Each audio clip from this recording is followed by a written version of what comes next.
back to the channel. If you're new here, thanks for checking me out. This is a do-over of Will It Fly for the 1930s sci-fi inspired rocket. If you didn't see that video, you can follow this link right here. I redesigned the rocket based on the results, and the consensus was that the rocket actually did fly. But we think we can do better. I think we can do better. So I redesigned the rocket to accommodate a guide rod, and I relaunched it yesterday with a 4-foot long guide rod. We're going to go take a look at that video footage. I'll have some comments. But please come back because I want to share with you an idea that I have for a completely different type of rocket. You know, I'm guilty of having tunnel vision sometime.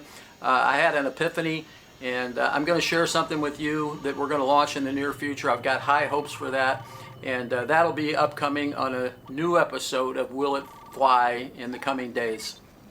Stick around.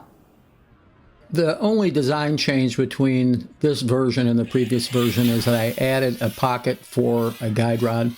You can see in this picture right here.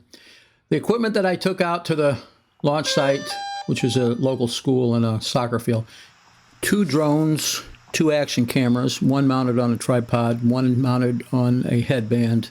For the first time, I'm using an iPhone 12 Pro, looking straight up, having it set near the rocket to try and get that perspective. My inspiration for this rocket was an old picture that I found online, which was a toy rocket that I placed to have been manufactured in the mid-30s to maybe the late 30s. It was pointed out to me after I made the first video that the rocket itself is very similar to the German V-2 rocket used in World War II. So now I'm left with the question, was the old photo that I found online inspired by the German V-2 rocket, or were they both inspired by some previous rocket, a fantasy rocket? I may never know. If you know the answer to that, please leave a comment. I did some research after that realization, and I learned that the Germans launched almost 3,000 V-2 rockets during World War II, captured unlaunched V-2 rockets by the Soviets, Americans, and Western Allies helped advance rocket technology by decades. One of the important differences between hobby rockets and big boy rockets is that big boy rockets have gyroscopes which help stabilization. Hey, if you're still watching, thanks a lot. I really do appreciate it. Well, what did we learn? Well, I'll tell you what I learned. I learned what I already knew, which is that hobby rockets fly much better with a guide rod than they do without. Despite how it may have appeared on video, the do-over rocket didn't come close to the drone, but it did fly much better. I'm moving on. I'm not going to waste any more time with that design. It was fun, but I've got some additional ideas that I want to get to.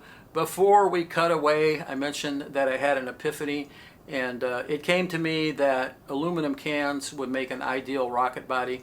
And I've already designed and printed one, which I intend to fly in the coming days. I'm currently just working on a capsule for the parachute. I do want to attempt to recover this rocket intact, and so look forward to seeing that. I'm not ready to show you the rocket, but I will show you a picture. There's some tweaks, some fine tuning that I'm going to do, and I'll tell you all about it the next time we do an episode of Will It Fly.